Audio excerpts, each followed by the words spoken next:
All right, so let's get into it. I don't want to keep you too long. Try and keep these to 30 minutes, and I tend to just be gabby, and take longer. So we are doing the Home Sweet Home insert today. This is what it looks like. You all got a customized letter here for whatever it was you put in when you signed up. Then the home suite, the little house, and then the granary with this little pot here. So let's talk about your pieces. In your kit, you will have gotten a string. Oh, I forgot my key. It's probably thrown out here somewhere. There it is. So you get a key, you get the base, you get the roof of the house, you get the cutting board overlay here. And it's got the lines in it, shiplap lines. Your letter, which has the floral design in it. The Home Sweet Home sits right on your house here. And then you've got 2 layers of greenery. This one, and then a second one that sits on top there. And this little guy sits right under here, and he's like the bottom, or I guess the top of the pot. So we're just kind of seeing the pot here from where the greenery is in. So I painted mine black, but you can paint yours whatever color you want. And then this just kind of sits overhanging there. And then your key, which kind of hangs with the string. So those are our pieces. And I'm going to keep it simple today with colors, but feel free to include any colors that you love, especially if you decorate with a certain color. What's great about these is, let me turn my phone off. You can paint and match your decor. So I'm going to use white, black, and a green, and a dark brown today. But again, throw the colors that you love in the design. And the next thing we're going to do is we're going to have just a million devices in my office that are all just dinging, dinging, dinging. And I thought I turned them all off. Give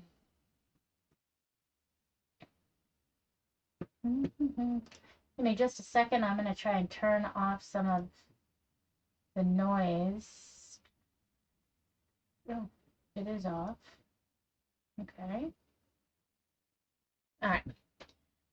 So we're going to start by taping down the pieces, all the small pieces. And I like to tape the items together that are going to be the same color. So I've got my L's going to be black, the top of my pot's going to be black, and my key's going to be black. I don't necessarily need to tape that down. It's big enough for me to hold. And I think that's it for black. So I'm going to just tear this. Oh, my Home Sweet Home. I know I was forgetting some. We'll put it back together.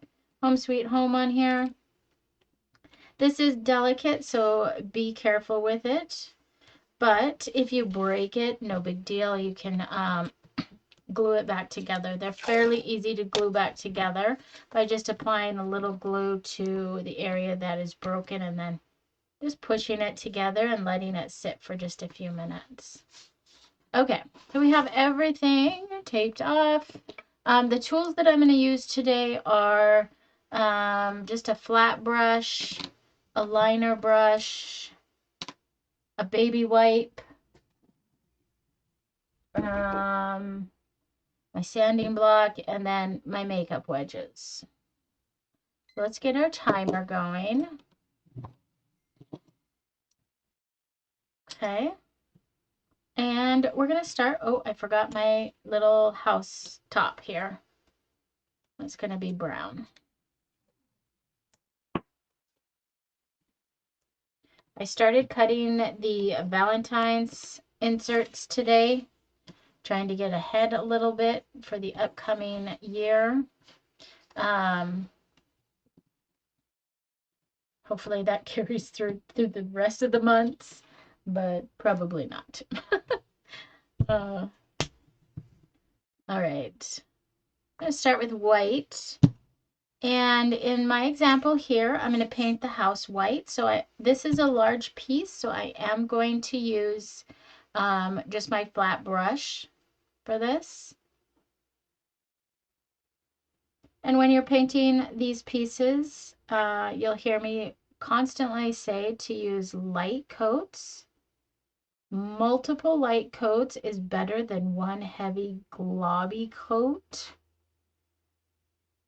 It dries, acrylic paint dries super fast. And when we do light coats, we're able to get a smoother finish as opposed to a heavy, thick coat, which can contain a lot of thick brush strokes and take longer to dry. So, multiple light coats. And white is a color that always looks super blotchy on that first coat. So, I know it's kind of hard to see. Let's see if I can get up in there. You can see some of that wood kind of peeking through in my brush strokes there. That's okay. We're going to put another coat on it. Okay, the other thing I want to mention here on this line is this will sit over the house. And so I just went straight down. You don't have to try and determine where those leaves are going to pull or hang over. This piece will do that for you. So that's what's nice about these layered pieces is you do have a little flexibility in painting and not having to be so detailed in those. And then down here, we just went straight down with that because the cutting board will kind of come over that piece. The top of the house is going to sit, or the roof will sit up here. So you'll notice I didn't go all the way to the edge there because this is going to cover it anyways. Okay. So that's it on the base. We'll move on to black. And these are smaller pieces, so I am going to use a makeup wedge for this. And just in case you haven't heard me talk about makeup wedges, I like to cut mine in half and then use them multiple times where I'll just cut the ends off that are crusty. I don't wash them. And then I just use them until they're about like this size. This is a little small, but I might have a use for it if it's something tiny. So I hold on to them. But anyways, so I use them until I can't use them anymore. Until they're so small I can't hold them. So when you're using a makeup wedge, I hold it by the skinny side and the fat end is my applicator. I load it up with paint and then on a clean spot on my plate here, I'm just going to do a tap, tap, tap. Pretty much helping that makeup wedge soak in that paint and offloading the excess because I don't want to see any globs of paint on the end. I just want what's soaked into the wedge itself. And then I'm going to take it and I'm going to just do a tap, tap, tap on my pieces. Just with a soft to medium pressure. I don't get too, I don't smash it. It's just a medium tap, tap, tap.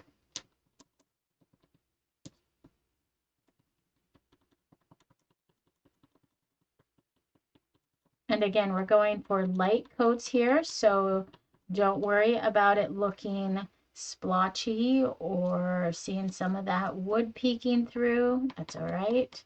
Black does cover a lot better than white.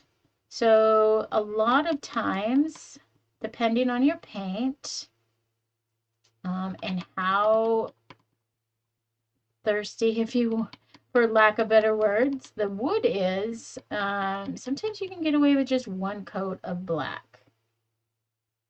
Sometimes. Okay, there we are. And we're going to get the brown out. And for the brown, I'm going to use a makeup or a baby white because I want to create a stained look instead of a solid painted look. And a baby white is great for creating the faux stain. You can do this with any color of acrylic paint. So I'm going to grab this baby wipe, wrap it around my finger, dip it in my paint, and then I just kind of offload it by tapping off to the side, helping that baby wipe soak up that paint. And then I'm just going to come out here and rub the color on my wood surface, just like we would if we were staining it. Just rub on that color. Now, if it gets to be a little too dark and you want to see more of that wood grain, grab a clean part of that baby wipe and just kind of wipe it away. The key here is to do it while it's wet, because once it dries, it's done. You have a little flexibility while it's wet, so I kind of lightened it up just a little bit. There we go. And we're going to do the roof.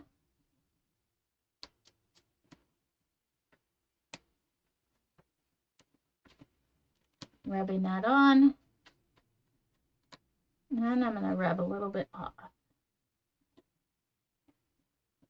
I always recommend going with a light stain to start with, and then building up to the darkness that you want, because you can always add, but you can't take away once it dries. So there we go. You can still see that really pretty wood grain poking through. Alrighty. So I like to go through and paint everything a first coat. So I paint all the pieces with a first coat, and then I'll go back to the very beginning of where I started and then put a second coat on things. So we're doing a green on the leaves here.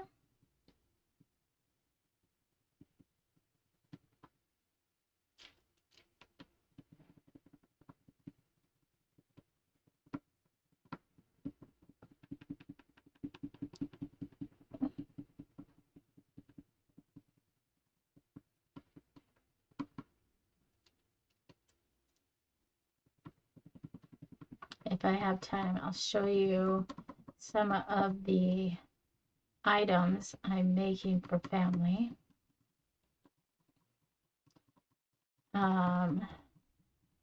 We sent a box off today with some custom ornaments for my husband's family in Helena, his sister and family.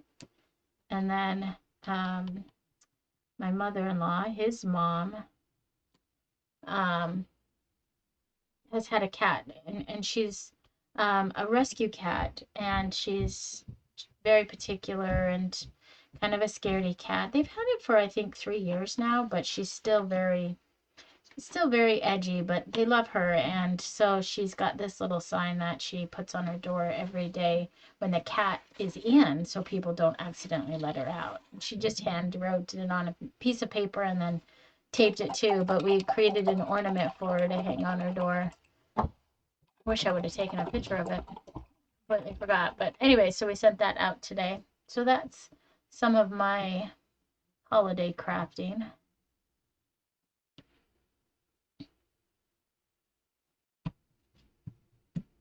Okay.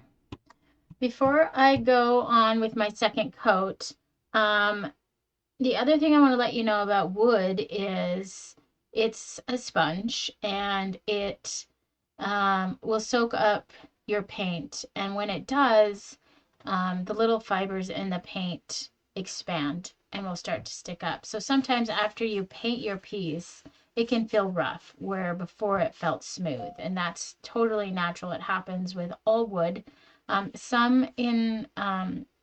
find that some places feel more rough than others, and that again is depending on how much moisture is in the wood to begin with, how much glue is used. All sorts of different variables will determine, how rough that feels. So it's nice to have a sanding block here on hand, a piece of sandpaper. I don't know what else I have here. Oh, I have sandpaper here.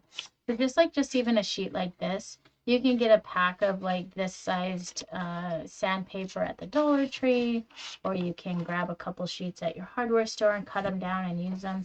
They last forever. But anyways, so before I start, I always feel it. If it feels rough, I'm just going to lightly sand it. And I'm only sanding it to the point where it feels smooth again. I'm not really taking any of the finish off. You can see there was a little bit of dust there on my hands, but now it feels smooth. I haven't removed any of the finish. So that's kind of what I do before I start my next coat. And then once that's done, you won't have to do it again. It's just during that first coat that I find affects the wood.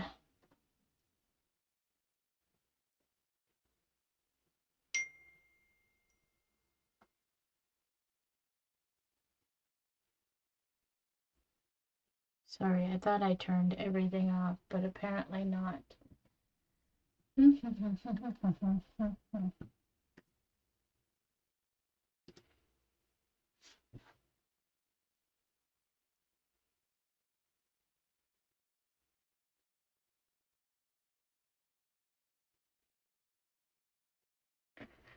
Yeah, it's turned off.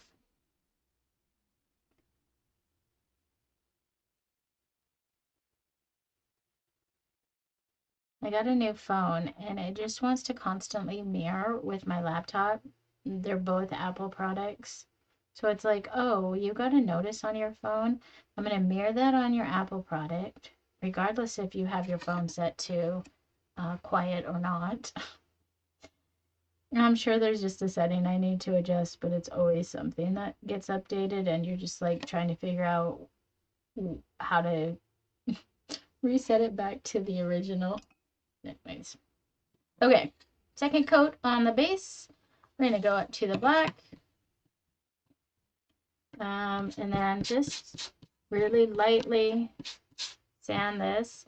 This here, this is where this type of sanding, a sand block comes in handy.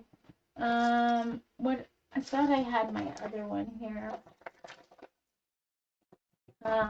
But if you have like a nail block that's kind of soft like this, that's super helpful too. Because these are so delicate, you just want to be very careful. And this is perfect for just kind of going right over the top because of this flat surface. It doesn't catch on any of these small letters like this. If you have this, I just recommend just going in one direction. Don't try and do this because you might catch something and break your letters. So I would just go one direction and only like one or two swipes, and that's it for these guys. They're so small that the roughness that you feel, you might not even notice it. So it's not as necessary as some of these bigger pieces, in my opinion. Okay, so once it's all sanded and ready to go, we're going to put our second coat on.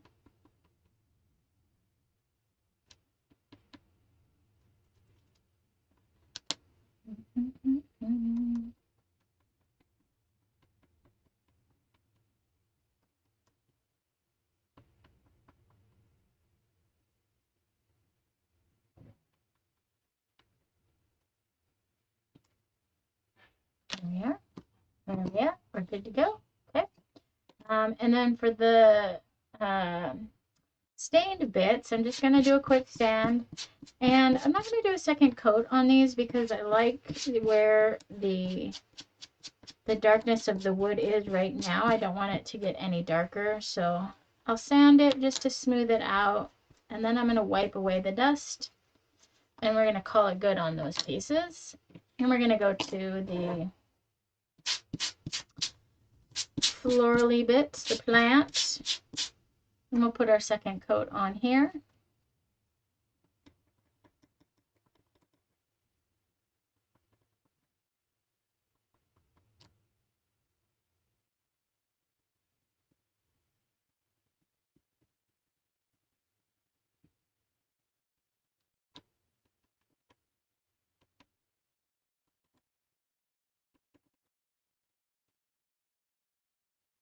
Alrighty. All right, so we have our second coat on everything. With this project, I did just do a little distressing, not much. But I did want to, before I get into too much distressing here, talk about these little leaves here. In my original one, I didn't paint those because I can still see them and they kind of look like an engrave on the black, yeah, an engraving, which I thought was really pretty. But if you wanted to paint those, I wanted to just show you a quick little method for doing so. Um, so I have a daughter here. You can get these at the Dollar Tree. They're pink and white, but they've got a kind of a bigger ball here and a smaller ball here. If you don't have something like this, you can always use the back of one of your small brushes too. But a quick little way to do this, I'm going to use my small dot here. I'm going to dip this in paint, and wherever my larger part of the leaf is, which is at the on these top ones here, I'm going to drop that dot and then just drag it down. So I know it's going to be super hard to see. See if I can get it to zoom in. It's so hard to see. But that's just one way that you can paint them. Trying to use a brush in this might be a little hard, but trying to think if I have something I can use that would be a little bit better. Let's try and do a big one just to show you an example here. So I've got my big dot, my big ball filled, and I'm going to drop it and drag it just a little bit. And you can see that a little bit better. See how it makes just a small little leaf, or kind of looks like an apostrophe even. But that's one way to paint those little guys if you want to. With that, you can even use the back of a brush. It's got to be a pretty small brush though to catch that, and I didn't even press all the way down. But you're essentially putting a small drop of paint down, and you're pulling that paint, creating that little leaf. So anyways, just a quick little tip there. I'm not going to do them all tonight, but if you wanted to add some color in that letter, that's one way to do it. Okay, I'm going to start. That's a little dry. So let's take these pieces, and I'm going to just do a little distressing while we wait for my house to dry. I'm going to grab this baby white, and I'm going to get a little bit of black on it. Black is a super powerful color, so you only need a small little bit. Let's take it off of here. And I'm going to drag this part of my baby white right along the edge here. So I'm like half on, half off, kind of at an angle. And it's going to deposit just a little bit of the black, making it look just a little bit rustic. You can kind of see that already. See how powerful that black is? You really don't need hardly any. So I'm just kind of half on, half off. And I'm just pulling my finger along the edge there.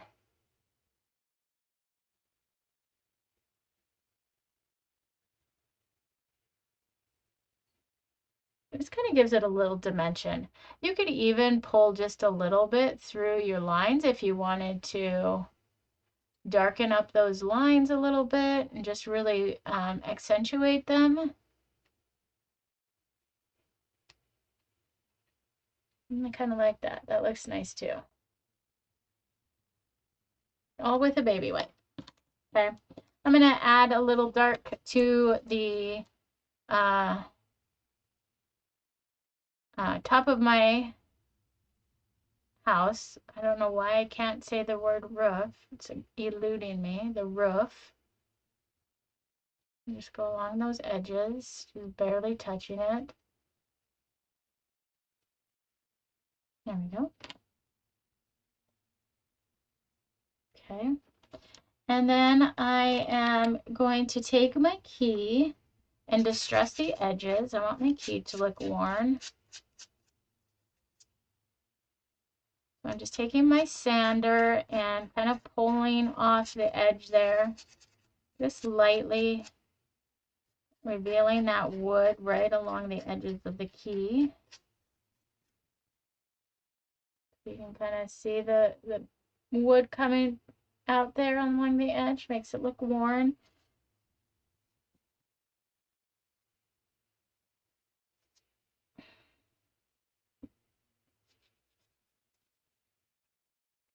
Another thing you can do is kind of sand where a line where those the points where they intersect meet, where you know that key might hit the lock just right and kind of wear there.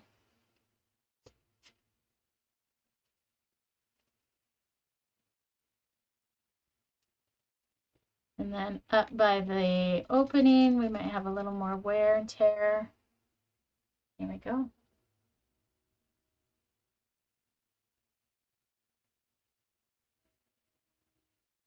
Okay, what I got? 21 minutes. Let's put this together. So if you haven't watched the video, supply video, make sure to go watch that. We talk about glue. The key to glue is that it's clear drying, right? I'm going to use my stick fast. It dries super fast, sets up nice. It dries clear. It's not as stinky as some of the others. I do find that if I do too many projects though with it and I'm gluing up a lot, it can get pretty offensive.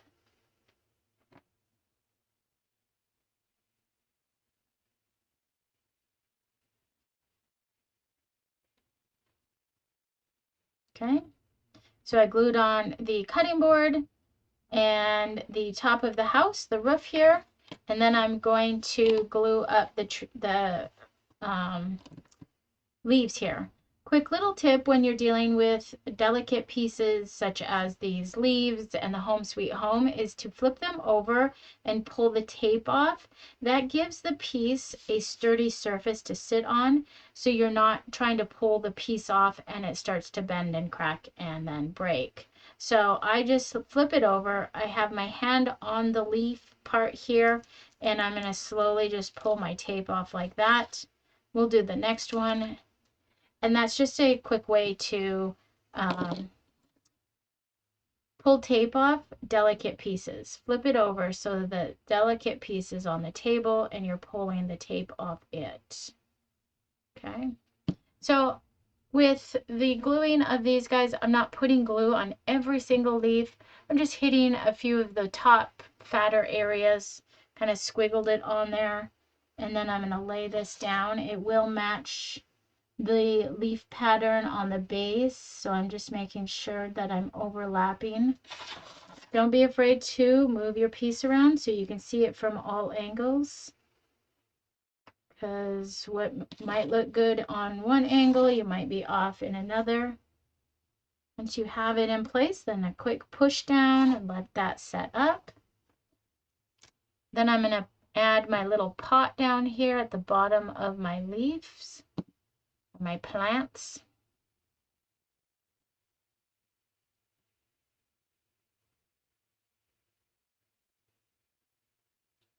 And then I'll add the second set of leaves.